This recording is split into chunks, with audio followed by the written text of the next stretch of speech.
Merci pour votre présence ce soir. On va parler de notre voyage donc en Tanzanie et en Ouganda. C'est une belle conférence qui nous attend avec pas mal d'informations.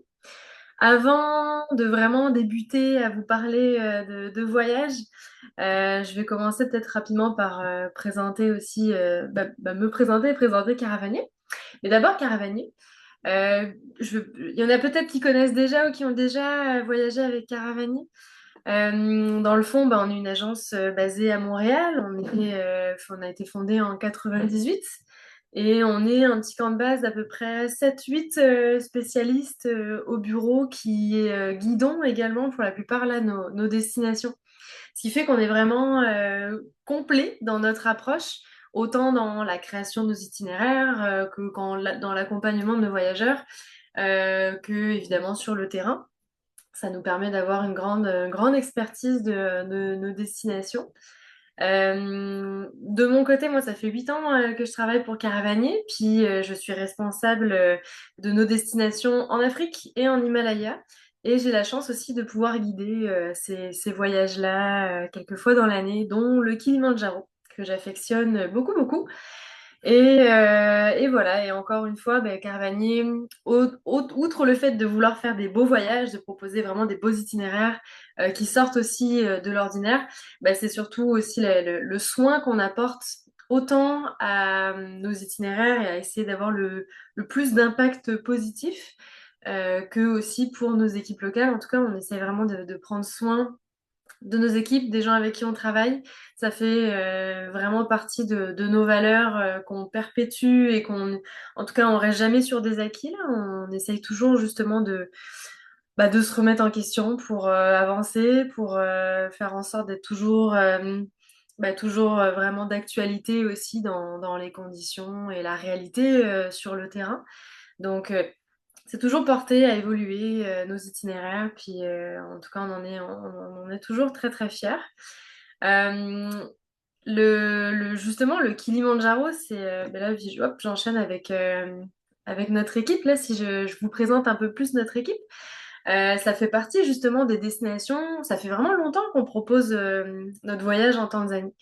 Ça fait peut-être au moins 18 ans qu'on doit proposer la Tanzanie chez Caravanier. Et l'itinéraire tel qu'on le propose aujourd'hui, c'est un itinéraire, ça doit faire au moins 10 ans qu'on le propose tel quel, parce qu'on est toujours très convaincus que, on a vraiment un itinéraire solide au Kilimandjaro et qui se démarque complètement et en même temps dans lequel on peut être 100% confiant.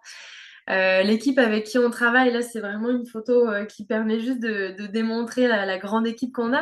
Mais on a plusieurs aussi guides. On a toujours la même équipe, en fait, avec laquelle on travaille depuis le début.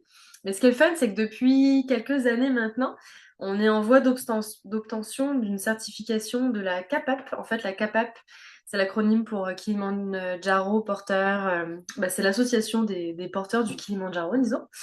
Et, euh, et cette certification-là nous permet vraiment d'avoir, disons, une valeur sûre au niveau de l'approbation. En fait, c'est tellement le Far West Kilimandjaro dans le nombre d'agences possibles et inimaginables là, qu'on peut avoir pour faire l'ascension du Kili, que c'est difficile parfois de s'y retrouver.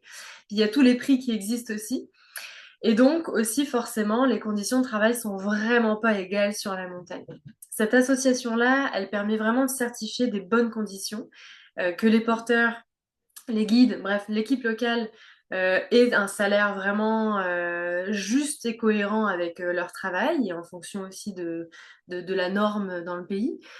Évidemment, il y a au niveau des repas, qu'ils aient vraiment au moins 3 repas par jour, ce qui n'est pas nécessairement la norme dans beaucoup d'agences. Au niveau de l'équipement, qu'il soit équipé adéquatement. Bref, il y a vraiment beaucoup de critères comme ça. Nous, ça fait quand même des années qu'on applique des critères beaucoup plus élevés que les autres agences, mais on voulait vraiment obtenir une certification qui nous permette de pouvoir avoir cette certitude-là. Et donc, ça doit faire 2 ans maintenant qu'on a des observateurs de la CAPAB sur nos groupes en voie d'obtenir notre certification qui ne devrait plus tarder maintenant. Donc, c'est vraiment un gage de qualité, de sérieux, autant pour les voyageurs que pour nous aussi. Et puis, en tout cas, j'en suis très, très, très fière. Alors voilà pour la présentation, vous l'avez deviné, donc je commence avec la Tanzanie. Je parlerai de l'Ouganda juste après, là maintenant que je suis lancée. C'est parti. Donc la Tanzanie, on a ici, je vous ai mis une petite carte pour vous situer un peu, mais c'est vrai que j'ai oublié de mettre la grande carte. En fait, je voulais vous montrer surtout en tout cas, les massifs, la montagne, à quoi s'attendre et où les situer, parce que ça fait vraiment partie, c'est comme le prolongement puis l'alignement de la vallée du Grand Rift, qui fait à peu près 6 000 kilomètres de long, là, du nord au sud, qui part du Liban, puis qui va jusqu'au Mozambique un petit peu plus bas. Et en fait, dans cette grande faille tectonique se trouvent plusieurs massifs de montagnes là, en Afrique, mais aussi les volcans, les fameux volcans, dont le Kilimandjaro qu'on retrouve ici. On est vraiment dans le nord, nord tanzanien. La capitale, c'est Dodoma. Mais en tout cas au niveau des vols, quand on arrive en Tanzanie, nous, c'est via Arusha. Donc on reste dans le nord. Donc le Kilimandjaro, le gros volcan, il est là. Le mont Meru, qui est un autre volcan qu'on va grimper, il est juste ici. Puis ensuite, il y a énormément d'autres volcans aussi dans la région, mais on va aller en safari dans le parc du Serengeti et dans le cratère du Ngorongoro à la fin de nos voyages. Donc là, ça vous permet d'avoir une bonne idée un petit peu de la situation géographique. Puis bon, après, on a l'océan Indien, Zanzibar, pour ceux qui veulent rester un petit peu plus longtemps. Tout ça, c'est des belles possibilités aussi d'extension. Ce qui est quand même assez unique avec le Kilimandjaro, entre autres, c'est que déjà, on est vraiment très proche de la ligne de l'équateur. Euh, et en fait, c'est comme un massif, c'est une montagne qui est toute seule. Ça appartient pas à un massif de montagne. C'est vraiment un volcan qui est tout seul au milieu d'une grande savane. Et en haut, qui plus est de cette montagne-là, on retrouve des glaciers qui font la vue d'œil, mais ils sont encore là aujourd'hui. Et donc ce sommet enneigé, si proche de l'équateur, reste quand même une grande exception en tout cas. Puis ça en fait justement une montagne qui est très plébiscitée.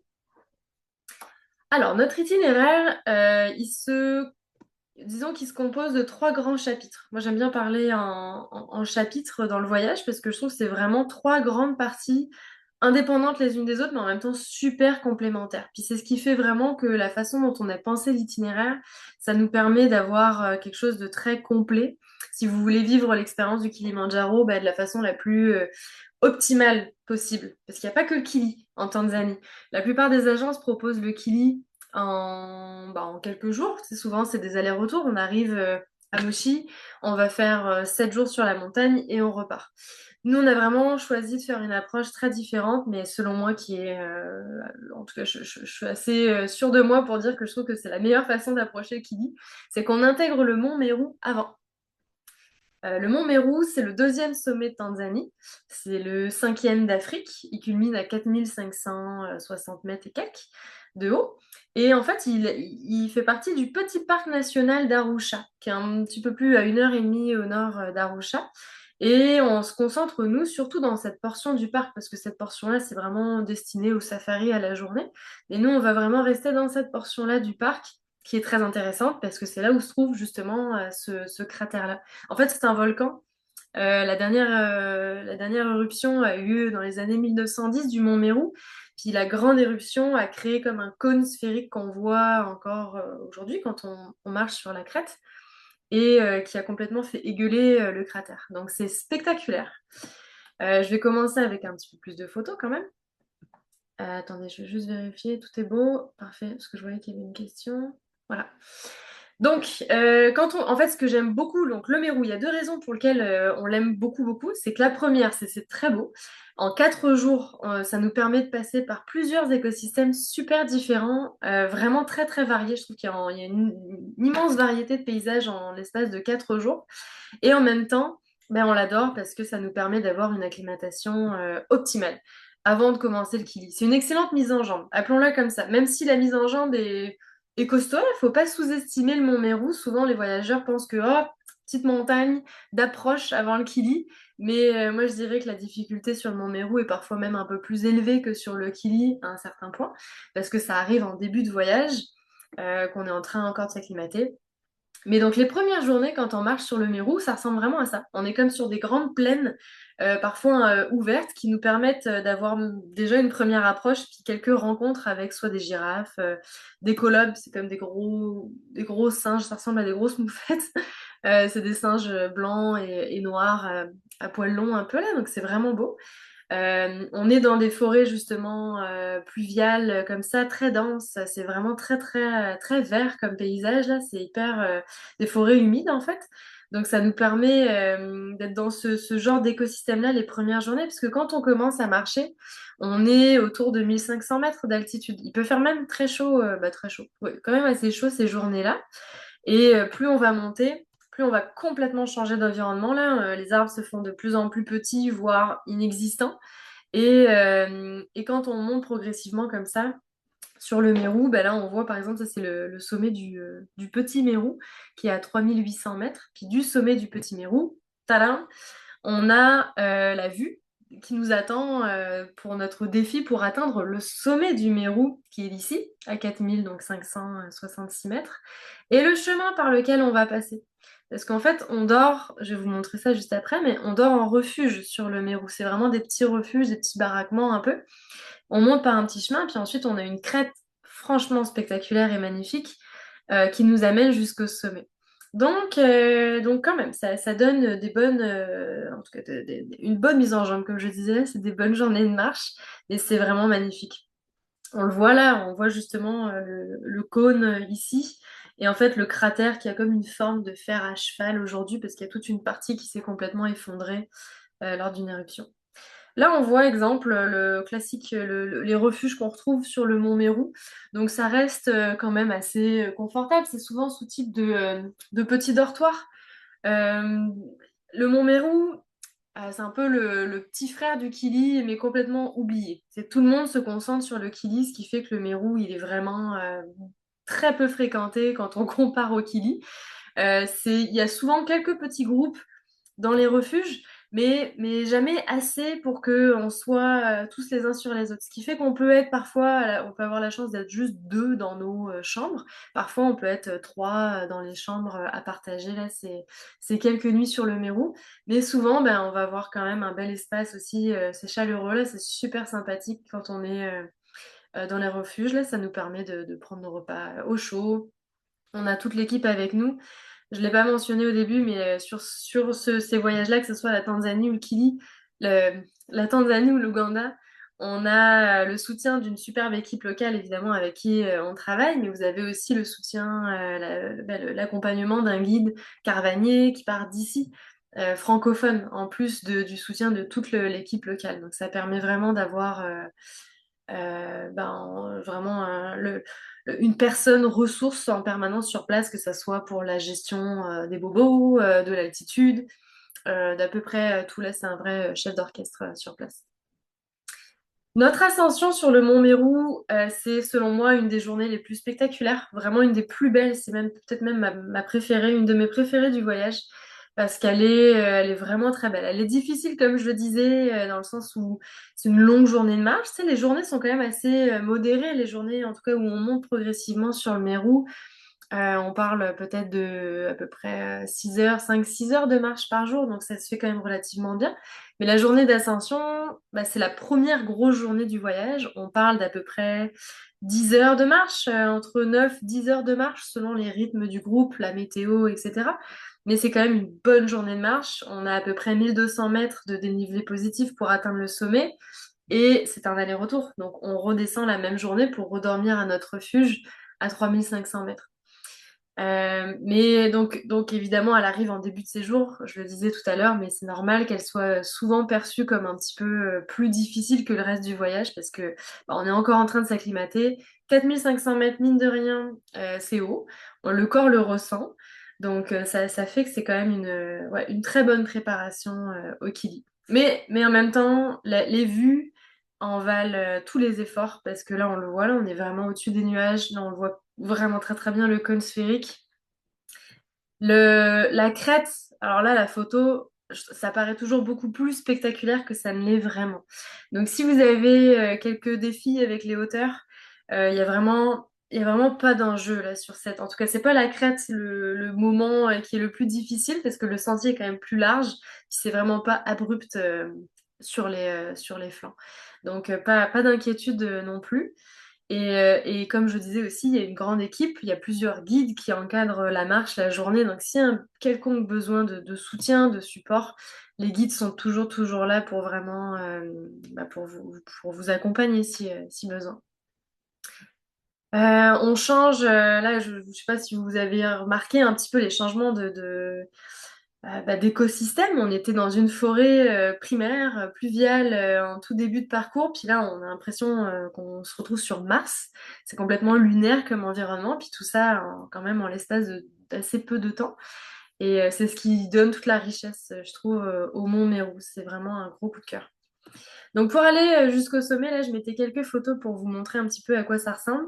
En général, c'est quand même un très beau sentier tout le long. Il y a juste en arrivant au sommet où c'est peut-être un petit peu plus sketch, là, en tout cas, on a peut-être parfois un peu besoin des mains pour s'aider là avec quelques roches. Mais en réalité, c'est vraiment les derniers mètres en arrivant au sommet, sinon ça se fait quand même très bien. C'est sûr qu'il faut faire évidemment attention, là, surtout en descendant parce que c'est avec la fatigue qu'on est parfois le moins attentif. Là, la météo, bon, bah, ça peut être ça aussi, hein. On est en montagne, donc on s'attend à avoir tout type de météo. Ça me fait rebondir sur le fait qu'il y a deux belles saisons pour aller randonner, selon nous, là, au Kilimandjaro. Il y a certaines agences qui vont y aller quasiment toute l'année, malgré les saisons des pluies. Nous, on préfère vraiment même pas proposer. Puis même quand on a des demandes parfois de groupes privés, on refuse certaines périodes de l'année parce que les pluies peuvent vraiment être très fortes, très problématiques. Et alors, c'est sûr que nous, on va avoir du super équipement. Ben, nous, les voyageurs, tout le monde, là, les Occidentaux, disons. On va avoir du très bon équipement, mais c'est pas nécessairement le cas de l'équipe locale qui vont avoir les Gore-Tex les plus performants. Alors, plutôt que d'imposer ces conditions-là à l'équipe, ben, on préfère se concentrer sur deux belles périodes qui sont en janvier-février, qui est considérée la petite saison sèche. Et ensuite, on y va souvent en juillet-août, qui est là normalement la grande saison sèche parce qu'elle s'étend de juin à septembre. C'est vraiment les deux périodes idéales pour aller marcher en Tanzanie, là, sur le Kilimandjaro. Je vous parlerai de la différence vraiment, mais en montagne, il n'y a pas de grande différence entre les deux périodes. En juillet-août, c'est peut-être encore un petit peu plus sec, légèrement plus froid qu'en janvier-février. Mais la grande différence se joue surtout, je trouve, pour le safari. Et donc, je rebondirai là-dessus à la fin du trek. Quand on arrive au sommet du Mont Méru, bon, bah, on est récompensé, on a une vue incroyable et en même temps, la plus belle vue que vous allez avoir du Kilimandjaro, bah, c'est du Mont Méru. Alors, c'est vraiment, quand je disais que c'est spectaculaire, là, c'est vraiment époustouflant comme randonnée cette journée-là. Et c'est pour ça qu'on dissocie pas aujourd'hui bah, le Mont Méru de notre ascension, en fait, de notre voyage au Kilimandjaro, parce qu'on trouve que c'est vraiment une excellente première ascension, une excellente première montagne d'approche pour se faire les jambes, pour se familiariser un petit peu avec l'altitude, notre équipement, les conditions, la météo, bref, avant de se lancer sur le Kili. Ensuite, on revient, ça je le disais pas là, mais comme je vous ai dit qu'on arrivait à Arusha, c'est notre point d'entrée, mais c'est aussi notre camp de base un peu. On a un petit lodge qui est super confortable et en fait on reste toujours à Arusha entre chaque étape de voyage. Donc quand vous allez revenir du Mérou, on redort une nuit à Arusha, ça nous permet de faire une petite lessive si besoin, de préparer nos bagages et ensuite départ pour le Kilimandjaro. Au retour du Kili, on reviendra à Arusha aussi. Donc ça permet aussi de laisser des affaires en consigne à l'hôtel si vous avez plus de stock là évidemment. Vous laissez des choses, vos affaires de safari, tout ça, ça reste à Arusha, puis vous avez juste à faire vos bagages entre chaque étape. Et donc, le Kilimandjaro, on le propose en 7 jours, 6 nuits. Et là, d'où l'importance de bien vous renseigner, de bien comprendre les différentes voies d'ascension. Je vous parlais au début aussi du choix de votre agence parce que franchement, c'est important. Tu sais, on est conscient là qu'on n'est pas du tout les moins chers sur le marché, puis en fait, on veut pas l'être. On est très confiant et on garantit que le tarif, en tout cas, qu'on offre pour le voyage avec toutes les prestations qu'on a, est complètement juste et cohérent avec justement bah, les salaires, avec les conditions justement de nos équipes. Mais un voyage au Kilimandjaro, on peut en trouver beaucoup, beaucoup moins cher. Mais à savoir que là, il y a forcément quelque chose, il y a forcément quelque part quelque chose qui est coupé, puis souvent c'est les salaires en fait, c'est les conditions des porteurs, c'est les salaires, comme je disais, c'est vraiment, en général, c'est là qu'on va réduire au maximum les prestations, le confort, bref, hein, tout un paquet de choses. Donc, important de bien vérifier, en tout cas, vos voies d'ascension aussi. Parce que là, je vais essayer de vous détailler ça le plus clairement possible. Euh, la première voie d'ascension, puis ce qui est le fun aussi avec le Kili, là, dans la petite histoire quand même, c'est que les premières ascensions ont été faites en 1888, quelque chose comme ça, là, par Hans Meyer, qui est un Allemand accompagné d'un Autrichien. Et en fait, ils sont vraiment partis très longtemps en expédition sur le Kili, parce que en fait, ils ont été envoyés par les Occidentaux, par le monde occidental, disons, qui croyaient pas qu'à cette altitude-là, puis si près de l'équateur, il puisse y avoir des glaces éternelles, qu'il puisse y avoir de la neige, qu'il puisse y avoir des glaciers encore moins. Sauf que dans certaines légendes qui datent déjà depuis longtemps, on disait qu'il y avait une montagne avec un toit enneigé. Fait qu'ils ont envoyé des explorateurs pour essayer de cartographier un petit peu la région, puis d'affirmer oui ou non s'il y avait vraiment des glaciers en haut. Donc, cet Allemand-là, il est parti pendant plusieurs semaines accompagné de Chaga, donc de porteurs de l'ethnie Chaga, qui vivent au pied du massif du Kili. Mais ils sont partis plusieurs semaines pour essayer d'atteindre le sommet. Finalement, ils ont réussi à l'atteindre, c'est ça comme je disais, en fin 1800. Ils sont revenus, puis pendant encore longtemps, ça a été... ils doutaient de la véracité de tout ça. Mais donc la première voie d'ascension qui a été développée sur le Kilimandjaro, à la base, c'était une voie d'ascension en aller-retour. La voie Marangou, celle qu'on voit en vert fluo là, c'est la seule voie qui peut se faire en refuge, sans camping. C'est des tout petits refuges là, c'est très très très très très sommaire et rustique. Là, on n'est pas dans la même qualité, disons, que sur le Mont Mérou, mais c'est la seule voie qui se fait en aller-retour. Puis pendant longtemps, ça a été la voie numéro un empruntée, aussi bien qu'elle a été renommée la Coca-Cola Road. Donc après ça, il y a eu l'autre voie qui s'est développée peu à peu, qui est la voie Matchamé, qui est vraiment encore aujourd'hui la voie numéro un, la plus empruntée sur le Kili maintenant, qui part d'ici à 1500 mètres à peu près là, pour la base, qui va monter par ici, qui rejoint le plateau de Chira avant de bifurquer jusqu'au mur de Barranco, pour ensuite rejoindre le camp de base de Barafou, qui est le camp de base principal du Kilimandjaro. C'est vraiment immense, c'est énorme là, comme camp de base. Si vous avez en tête le camp de base de l'Everest, là on est dans le même genre, c'est vraiment des gros gros camps de base comme ça. Et évidemment, quand plus c'est gros, plus il y a de monde, ben, moins il y a de respect aussi des consignes de l'environnement et de tout ce qui suit. Et en général, ben, l'ascension finale pour eux, ils partent vers 23h minuit, ils vont faire une ascension de nuit, donc toute la nuit à marcher pour atteindre le sommet, avant de redescendre par la même voie, parce que c'est une voie de sortie, et en repartant de ce côté-là. Donc ça fait vraiment des grosses, grosses journées, une grosse ascension. Il y a d'autres voies, là j'y vais rapidement, mais donc la voie fluo, ça c'est une voie qui n'est quasiment pas empruntée parce que c'est une voie technique, dangereuse, donc il y a très peu d'agences qui l'empruntent parce que elle est très courte, très technique, donc on n'y va pas. On a ici la voie en bleu qui part du Kenya, la voie Rongai, et qui rejoint comme ça par la face nord, qui rejoint Kibo, qui est en fait le camp de base, l'autre camp de base principal, quand même assez grand, qui part à peu près la même altitude que Barafou, donc autour de 4700 mètres. Même chose, ils vont partir aussi, marcher de nuit, revenir et redescendre par le sud ici. Et ensuite, on a cette voie-là, la voie en jaune qui part sur le plateau de Chira. Le Kilimandjaro, en fait, c'est comme un massif volcanique où il y avait où il y a en fait trois volcans. Le Chira était un volcan qui s'est complètement effondré. Je disais que le Mérou, c'est ça, il y a eu en 1910 là, la dernière éruption, mais sinon la grosse explosion c'était il y a 250 000 ans. Là, il y a à peu près 3 millions d'années, entre 2 et 3 millions d'années, c'était la dernière éruption du Kili. Puis donc le Chira s'est complètement effondré. Ce qui fait qu'aujourd'hui c'est quand même un plateau Ensuite, on a le Kibo, qui est le sommet du Kilimandjaro, là, c'est le gros qu'on voit.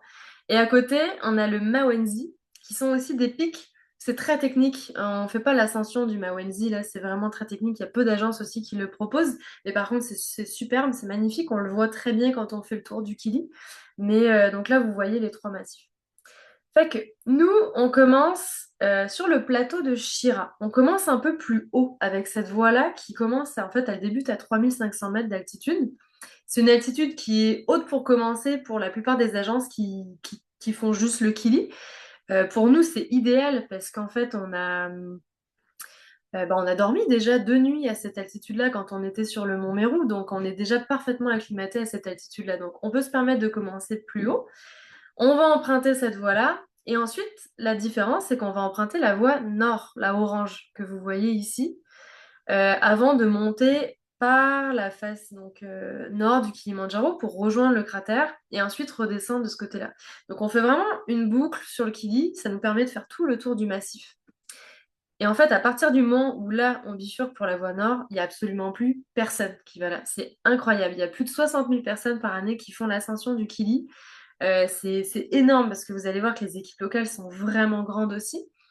Et le fait d'être encore tout seul sur une montagne aussi populaire, mais en passant par une autre voie, c'est ce qui nous permet, c'est ce qui nous pousse aussi à continuer à faire ce voyage, parce que c'est sûr que si ça devenait comme le camp de base de l'Everest, on n'irait plus nécessairement.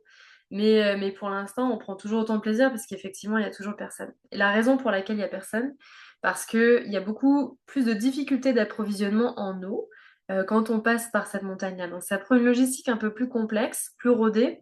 Ça prend plus de monde dans notre équipe aussi. Donc souvent, ça donne des voyages qui sont plus longs, plus chers, plus complexes. Les agences, en général, vont vers la façon la plus simple de le faire. Et donc, tant mieux pour nous, ça nous laisse le champ libre sur la montagne. Donc, c'est ce qui fait la grande différence. Puis vous allez voir aussi le fait de passer par la voie nord, on va dormir dans le cratère. Donc, je vous en parle juste après. Alors, donc on commence sur le plateau de Chira, ça donne à peu près ça comme paysage. Là, quand on est à 3500 mètres, on est comme dans des landes un peu là, donc il y a quand même un peu de végétation.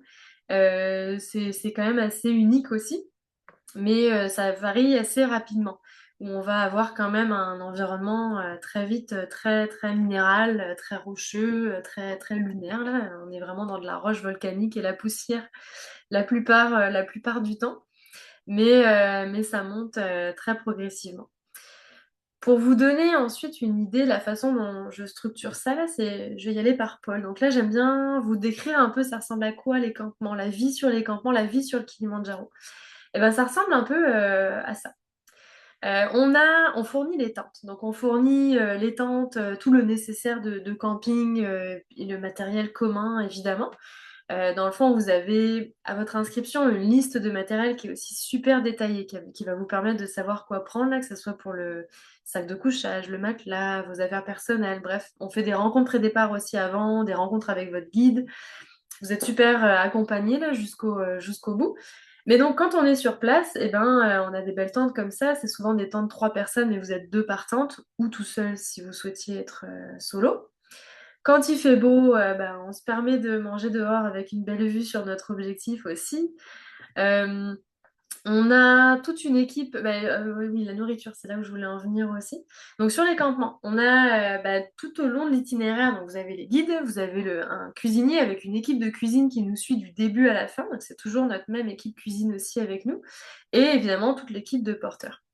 Donc la nourriture en expé, c'est vraiment, vraiment, selon moi, très varié et abondant. Et les matins, là, il y a toujours du gruyot, des crêpes, du pain, des œufs, de la saucisse, bref, c'est très varié, là, il y en a pour tout le monde. Le midi, souvent, ça va être des petits packs lunch, des petites boîtes à lunch composées. Ça, c'est vrai que ça peut être parfois un peu redondant, mais en même temps, c'est pour les midis. Et quand bien même.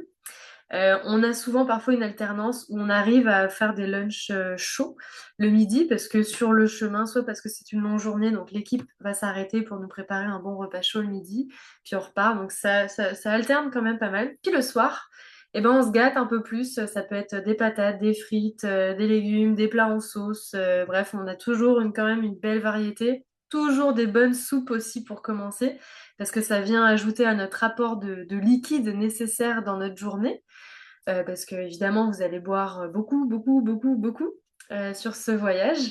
Et donc les soupes de Good Luck, notre cuisinier, je pense que j'ai... Ah oui, il est là. Notre super cook, donc bah ça vous allez pouvoir y goûter. Donc c'est toujours abondant dans les conditions dans lesquelles on est là. Ils font toujours pas mal de miracles, peu importe l'altitude aussi. Alors voilà.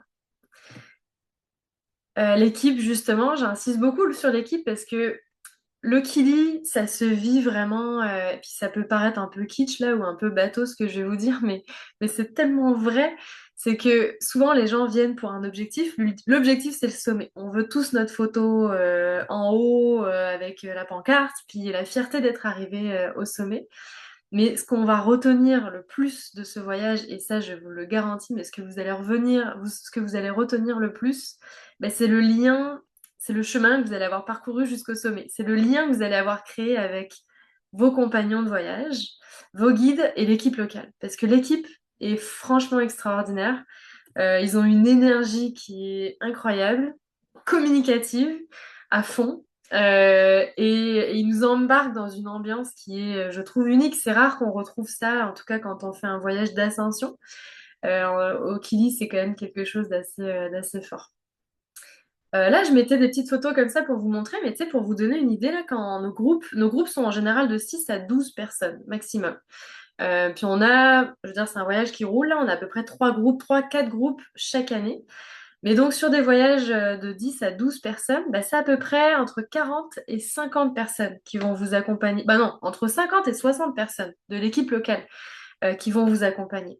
Donc c'est vraiment énorme. Comme je disais au début aussi, on préfère largement avoir plus de monde que de surcharger les porteurs aussi. Donc ce qui nous donne vraiment des belles et grandes équipes. Et donc, imaginez bah, toute cette vie-là ensemble le soir sur le campement, ça donne toujours place à des super rassemblements. Et on s'attache vraiment, vraiment beaucoup, beaucoup à l'équipe, je trouve. Alors, vraiment, ça va être un énorme point fort qui va vous rester très longtemps. C'est le lien que vous allez créer avec les gens sur place, assurément. Euh, L'autre grande différence de notre itinéraire, ça va être le cratère, la nuit dans le cratère. Parce que quand on va monter, donc en passant par la voie nord, on va arriver finalement par un autre sentier qui va nous permettre de rejoindre le cratère, qui est donc à 5 700 mètres. On est vraiment proche du sommet là. Quand on arrive dans le cratère, on voit le sommet au loin. C'est facile de se dire, mais pourquoi on n'y va pas tout de suite puis qu'on redescend? Mais c'est tellement, tellement flyé et tellement tripant de dormir à cet endroit-là. Il y a très peu d'endroits quand même sur Terre où on peut se permettre de dormir à cette hauteur-là, dans cette géographie-là. Et on a la chance de pouvoir se permettre de dormir donc à l'intérieur du cratère, au pied des derniers glaciers qui fondent à vue d'œil, puis qui seront dans quelques années vraiment inexistants. Là, c'est flagrant. On voit nos premières photos de nos premiers groupes il y a plusieurs années. Et on voit la différence aujourd'hui. Là, c'est assez flagrant à quel point les glaciers changent et se transforment à vue d'œil.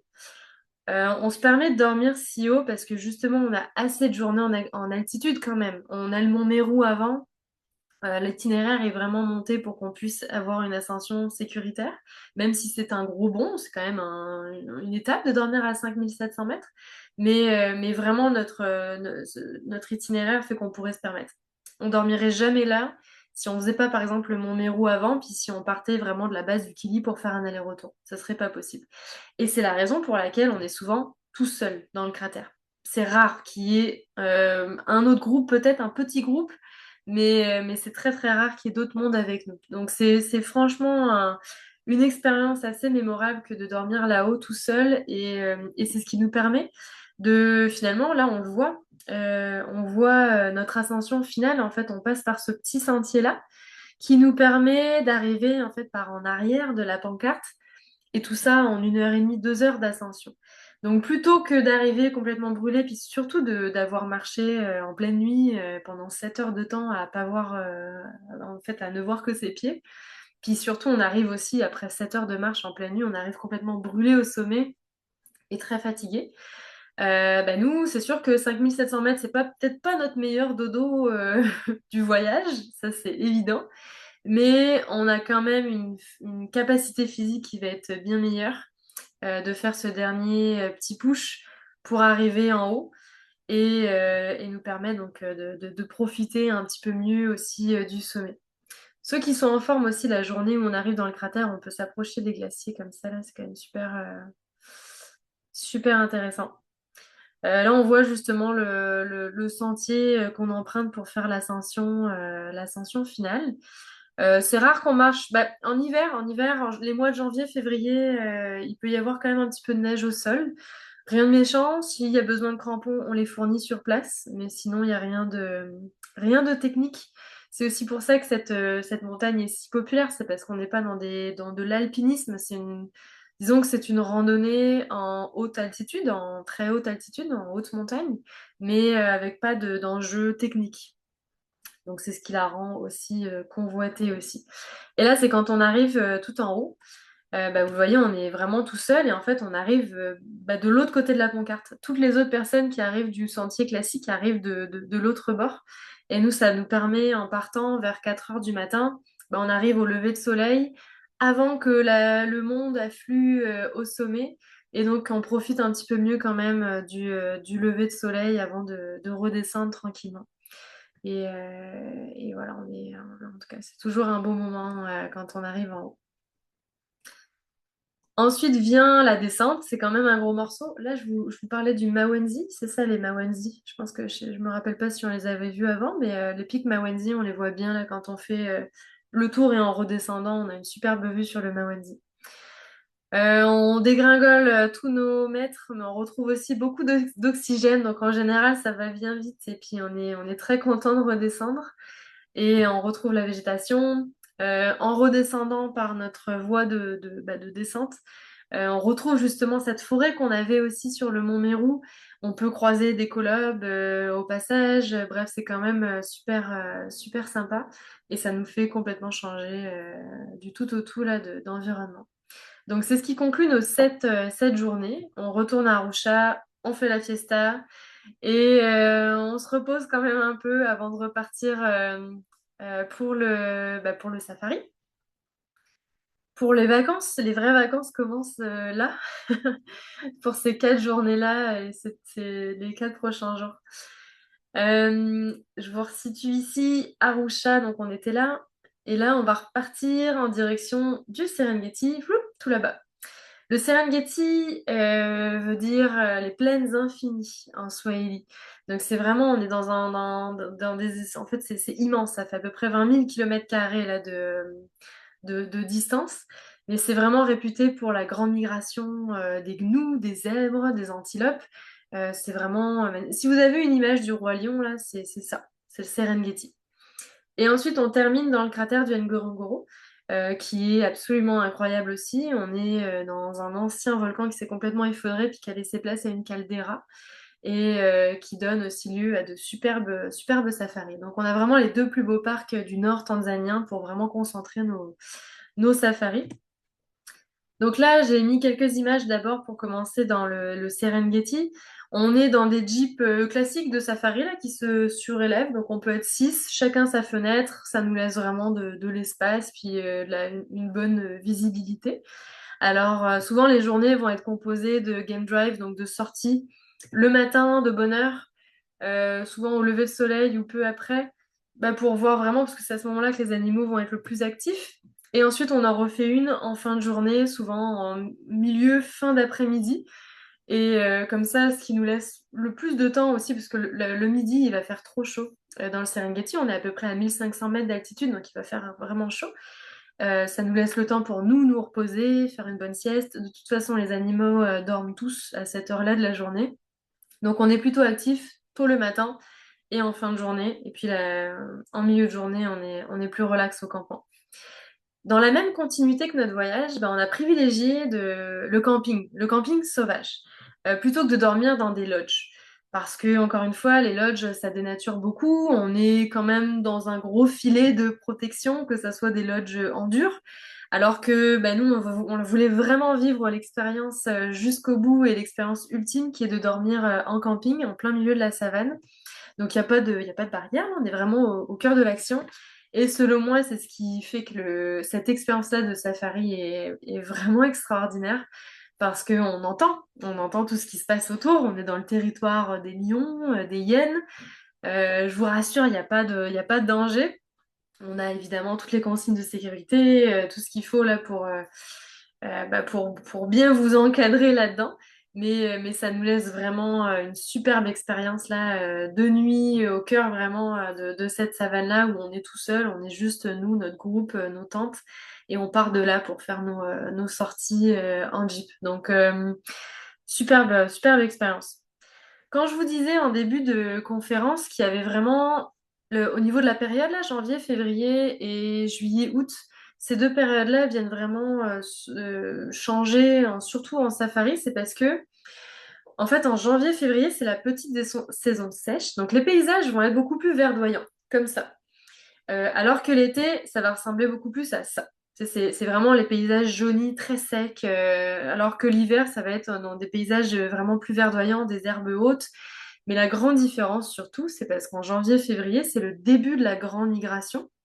Donc il y a à peu près 1,5 million là, d'animaux qui vont commencer à migrer puis à faire leur cycle là, en allant vers le nord, le Kenya, la rivière Masai Mara, pour ensuite redescendre. Mais donc janvier-février, c'est le début. Ils vont commencer à prendre la route vers le nord. Et c'est aussi la période des naissances dans le Serengeti. Donc, il y a beaucoup d'actions. Il y a beaucoup d'animaux à profusion. Puis ça peut donner évidemment beaucoup d'actions, de moments de chasse. Bref, ça laisse place à beaucoup d'actions. Donc, si vous êtes amateur de safari, j'ai un petit penchant quand même pour le janvier-février. En juillet-août, c'est quand même intéressant les safaris. Il faut pas penser qu'on voit rien l'été. Au contraire, c'est juste que il fait un petit peu plus chaud, c'est plus sec. Il y a toujours des animaux. Les grands animaux seront toujours dans le Serengeti.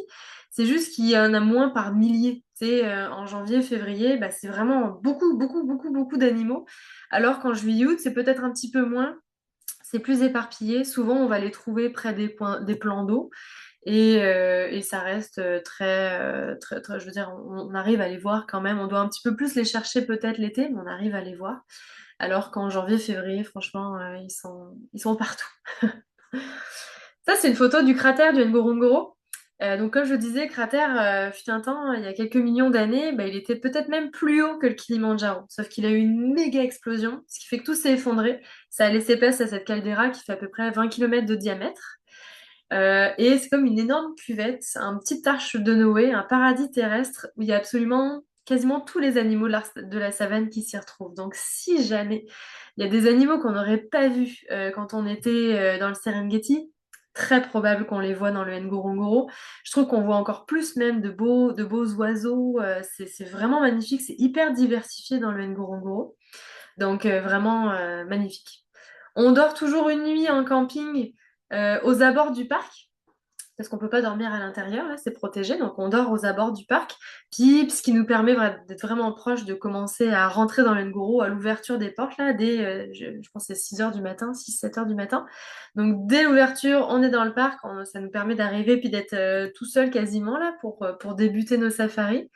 Et on profite une bonne grande matinée dans le parc qui nous laisse. Là, c'était des paysages surtout, vous devinez peut-être en janvier, février, là, c'était très vert. Mais vraiment des animaux à profusion, là, que ce soit des lions, des éléphants, des hyènes, beaucoup, comme je disais, beaucoup d'oiseaux. Les rhinocéros, on a pu trouver aussi dans le parc. Il va y avoir un grand lac, de la savane, une partie de forêt aussi, donc c'est vraiment super varié. Bon, je passe un petit peu mes photos, puis mon animal préféré ever, il est trop beau, qu'on peut trouver aussi évidemment en safari. Alors voilà pour le voyage Tanzanie, j'essaie de réfléchir rapidement, voir si j'ai pas oublié quelque chose. Euh, Je vois qu'il y a une question ici. Est-ce qu'il y a une différence entre les départs de janvier et de février? Ah, non. Janvier-février, ça va être sensiblement la même chose dans les deux cas. En fait, en janvier, en fait, je constate depuis quelques années quand même que la période de pluie s'étire de plus en plus. Puis ça, c'est le problème de beaucoup de destinations. Mais avant, on partait début janvier jusqu'à fin février, puis on était vraiment dans la pleine saison sèche. Là, maintenant, je décale un peu. Donc, c'est plus des départs mi-janvier jusqu'à fin février. Et en général, ça nous garantit d'avoir quand même une très belle météo. Mais il n'y aura pas de grandes différences de température ou de quoi que ce soit entre les deux. Ça va être pareil. Puis bah, en termes d'animaux, même chose, les deux départs vont être très très bien. Que ça soit si on part mi-janvier ou qu'on parte début février, ça va être pareil parce que la grande migration, la période de naissance se concentre en général sur 3 semaines, un mois. Donc on est en plein dedans. Donc ça laisse en tout cas beaucoup de possibilités. Pas de grande différence entre les deux. Voilà, si jamais il y a d'autres questions pour le Kili ou de façon générale, j'y reviens à la fin sans problème.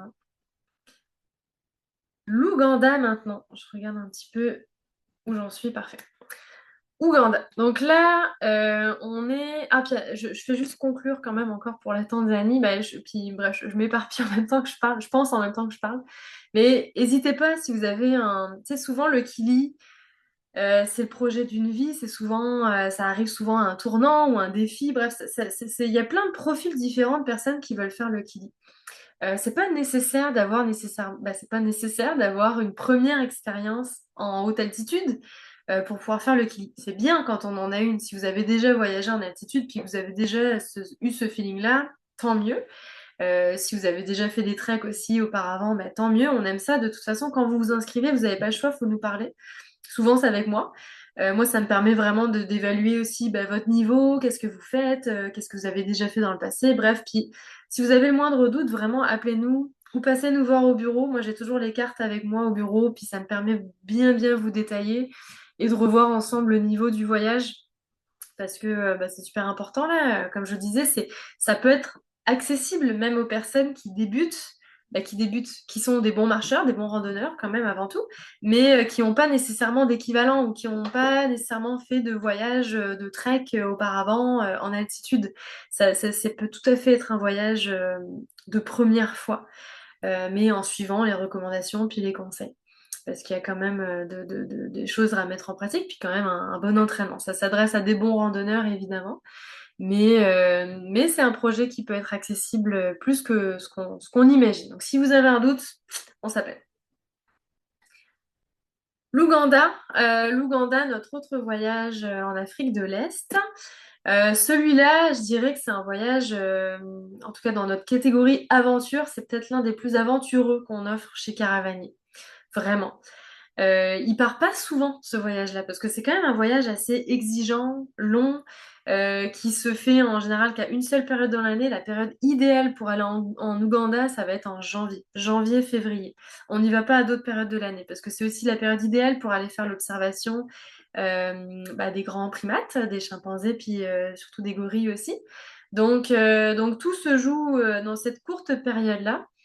C'est un voyage d'exception vraiment parce que il est quand même assez complet. On a vraiment voulu en faire un voyage le plus complet possible en proposant notre fameux trek dans les Rwenzori et en même temps en combinant bah, l'observation. Évidemment, on va pas en Ouganda sans s'arrêter voir les primates. Donc on a quand même un voyage qui est assez complet. Il va s'adresser à des bons randonneurs. Il est exigeant. Il est bah oui, il est exigeant, mais en même temps, ça s'adresse à des personnes qui veulent avoir peut-être un rapport, un lien avec la nature, avec la culture, avec la faune un peu plus important, parce que là, il y a vraiment quand même un volet hyper intéressant. S'il y a des amateurs de photos, c'est un voyage qui est aussi extraordinaire. Bah, je veux dire, la Tanzanie aussi, là, j'avoue, mais la portion quand même immersive dans ce voyage-là est beaucoup plus importante que la Tanzanie. Donc notre voyage en Ouganda, il va commencer, donc Kampala c'est la capitale, mais nous on arrive à Entebbe, qui est un petit peu plus de calme, puis on est vraiment sur les rives du lac Victoria. C'est le plus grand lac d'Afrique. Puis c'est de là que vient la source du Nil. Il y a eu plusieurs explorateurs là dans les années 1850 qui ont cherché justement la source du Nil, puis qui sont arrivés au lac Victoria. Ça a été sujet à débat pendant longtemps, longtemps, avant que un certain explorateur, Henry Stanley, confirme que les sources du Nil étaient bien avec reliées au lac Victoria.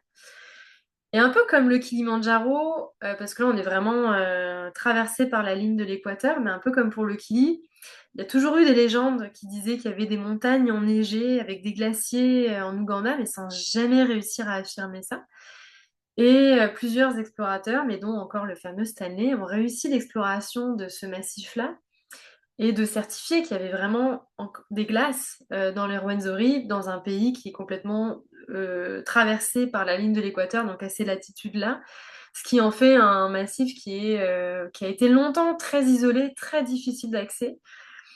Et encore aujourd'hui, il est quand même assez en marge, là. Il y a peu, il y a pas beaucoup de treks ou d'agences qui proposent le trek dans les Rwenzori, parce qu'il est, mine de rien, assez exigeant. Et je vais commencer à vous en parler. Bah justement, je pense que j'avais mis une photo du niveau. On est dans un voyage engagé, puis c'est pas le même type tout à fait. C'est le même niveau. Si vous regardez sur notre site là, on parle de niveau exigeant pour le Kili, niveau exigeant pour l'Ouganda. Mais c'est vraiment pas la même chose. Parce que au Kili, ce qui va vraiment être exigeant, on parle d'ascension, puis de deux ascensions, du Meru et du Kili. Et on est en très haute altitude quand même. Donc là, on a cette notion justement de push, d'ascension, d'effort soutenu pour atteindre un sommet et de descente assez rapide. Mais tout ça dans un environnement de très haute altitude. Mais les sentiers sont très beaux. Franchement, c'est des sentiers de belles randonnées, mais en haute altitude. Alors que dans les Rwenzori, ça va être un peu différent. Là, c'est pas tant l'altitude qui va nous challenger, mais c'est le type de terrain.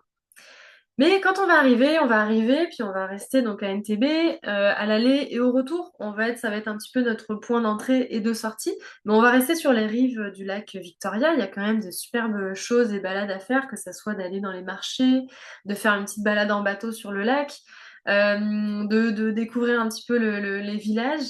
Ça reste super intéressant. Il y a le fameux Chobil qui est assez emblématique. On a l'impression qu'il vient tout droit de la préhistoire et que c'est juste un descendant d'un dinosaure caché quelque part. Mais donc assez emblématique de la région qu'on sera en mesure d'observer, en tout cas sur les rives du lac Victoria. La première étape, la première grande étape du voyage, ça va être le parc national de Kibale pour aller observer les chimpanzés. Donc, Kibale, on va, j'ai plus la carte là, mais on va un peu plus à l'ouest, en tout cas de l'Ouganda. Et la notion d'observation, ça fait partie du voyage en soi. C'est sûr que là, on part pas dans des longues randonnées, mais par contre, comme je disais, on pourrait marcher 1 heure comme on pourrait marcher 4-5 heures avant de trouver les chimpanzés et de quoi observer. On est quand même dans un environnement qui est dense. On est dans des forêts primaires, de la jungle vraiment humide. C'est ça, il n'y a pas nécessairement de sentier bien tracé. On a évidemment toujours, c'est très réglementé. Que ça soit l'observation des chimpanzés comme des gorilles, c'est super réglementé. Donc ça prend des pisteurs, vraiment beaucoup d'encadrement, des groupes très limités en nombre de personnes. Puis ils nous disent exactement à quel moment y aller le plus propice, évidemment. Puis il y a un nombre d'heures aussi qui est limité dans le parc, forcément. Puis après ça, quand on est dans le parc, bon, il y a des règles à suivre, évidemment, qu'on vous donne sur place, mais quand on parle d'observation de primates, il faut savoir rester très calme, il faut ajuster son équipement. Là, on le voit pas nécessairement ici, mais je pense que c'est plus dans Bundy aussi, où on a des grandes bottes très hautes, des chaussettes, parce qu'on veut pas éviter justement de se faire chatouiller les pieds par des petites bestioles au risque de faire des faux mouvements brusques, puis de faire peur aux animaux. Donc, il y a plein de règles. Donc, c'est vraiment se mettre dans un état où on arrive comme observateur. On est dans un monde sauvage. Alors, l'idée, c'est vraiment de se faire tout petit, le plus discret possible, et pour pouvoir les observer dans le calme et la retenue.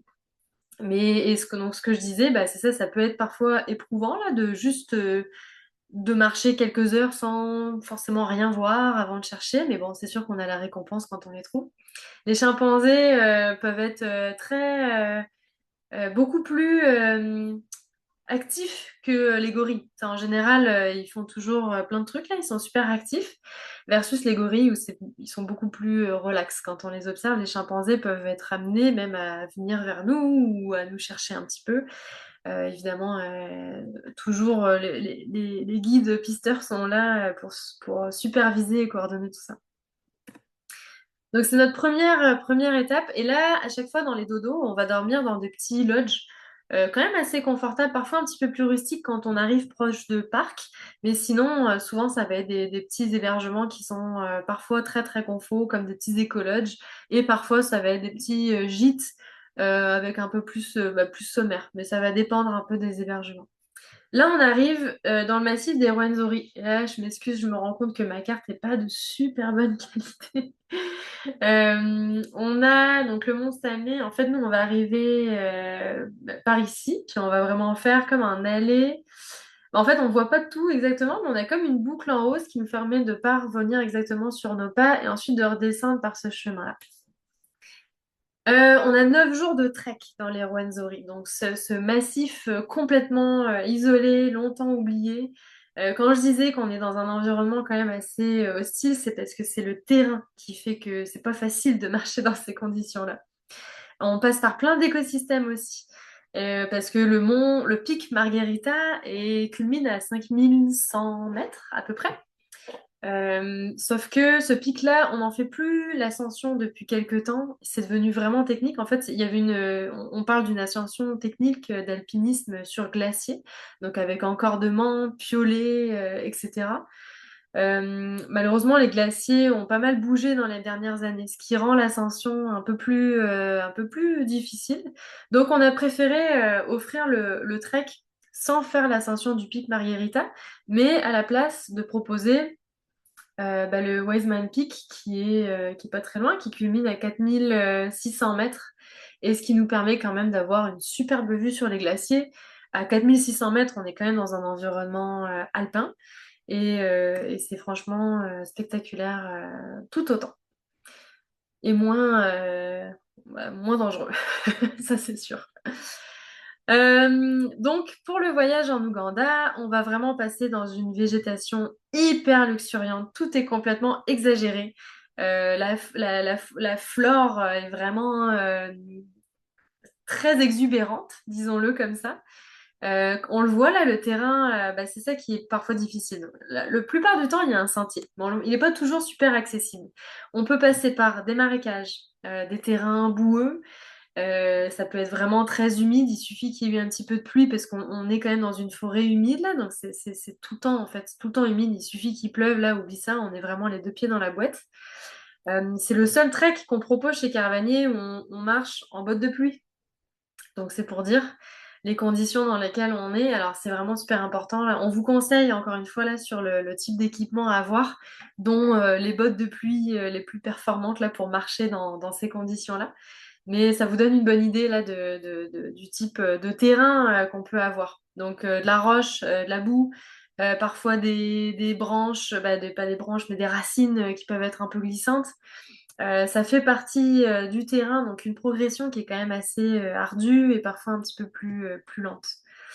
On va monter aussi quand même en altitude, comme je disais, notre point culminant c'est 4600 mètres, donc au fur et à mesure qu'on monte, on va vraiment changer d'environnement, un peu comme le Kili, là, ça va devenir de plus en plus lunaire. Les Rwenzori, ce qui est le fun, c'est qu'on n'est pas sur un volcan comme le Kili, là on est dans un massif de montagnes très ancien. Et donc ça nous laisse quand même des perspectives assez différentes, puis quand même assez incroyables. Il n'y a pas de camping sur cet itinéraire, on va dormir dans des petits refuges. C'est des petits baraquements comme ça, c'est très simple, c'est de type dortoir. Donc là, pareil, il faut être à l'aise avec une forme de promiscuité entre les voyageurs pendant les 9 jours, 8 nuits de trek.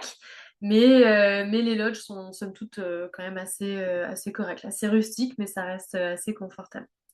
Là, non, on voit pas, mais c'est ça. C'est comme je disais, là, c'est vraiment des petits dortoirs.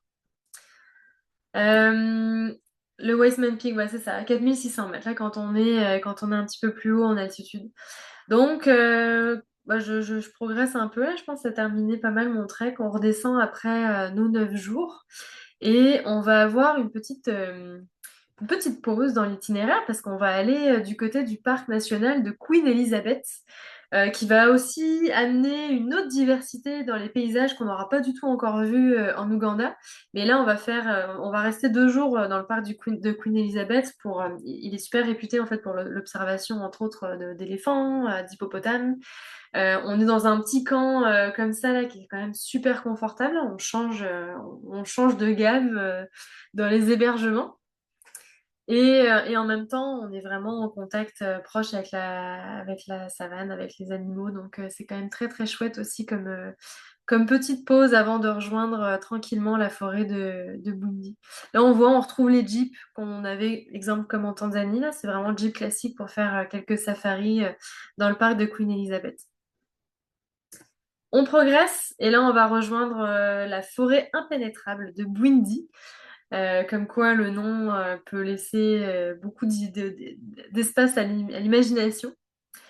C'est très charmant là, on est vraiment dans un petit village mais qui vit essentiellement de ce tourisme-là aussi là, pour l'observation des gorilles parce que c'est dans ce parc-là qu'on va aller pour observer euh, les gorilles. Et là, ben, un petit peu comme les règles d'or là, dont je vous parlais pour les chimpanzés, ça va être un peu la même affaire. On part vraiment.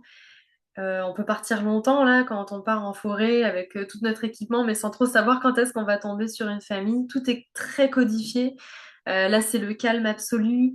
Il y a énormément de règles de sécurité, mais imaginez, c'est quand on tombe sur une famille, c'est vraiment assez impressionnant là de pouvoir être observateur et d'assister à ce moment-là qui est vraiment privilégié.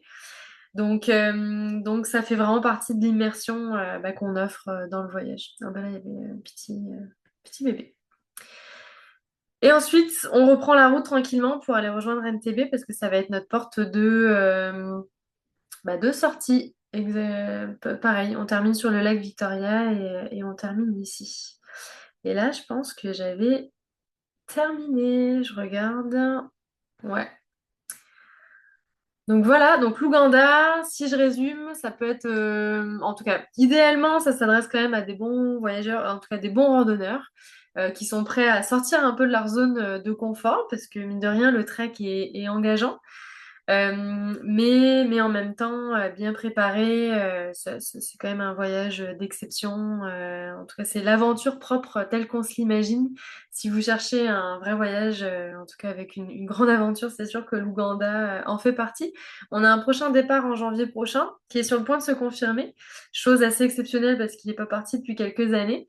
Donc, si c'est quelque chose qui vous intéresse, n'hésitez pas là. C'est le meilleur moment pour réserver en ce moment à cause des permis, parce que les permis sont limités pour pouvoir aller observer les primates, ce qui fait on est dans la période idéale. Alors, voilà, ça conclut ma présentation. Est-ce qu'il y avait d'autres questions? Je vois pas d'autres questions. Hop, je vais juste arrêter mon petit partage ici. Hop. Ah non, je vois pas de questions. Bon, bah, en tout cas, si c'était clair, tant mieux. S'il y a quoi que ce soit, encore une fois, des doutes sur votre niveau ou sur le voyage, bah, appelez-moi, ça me fera plaisir d'en discuter. Puis sinon, bah, merci pour votre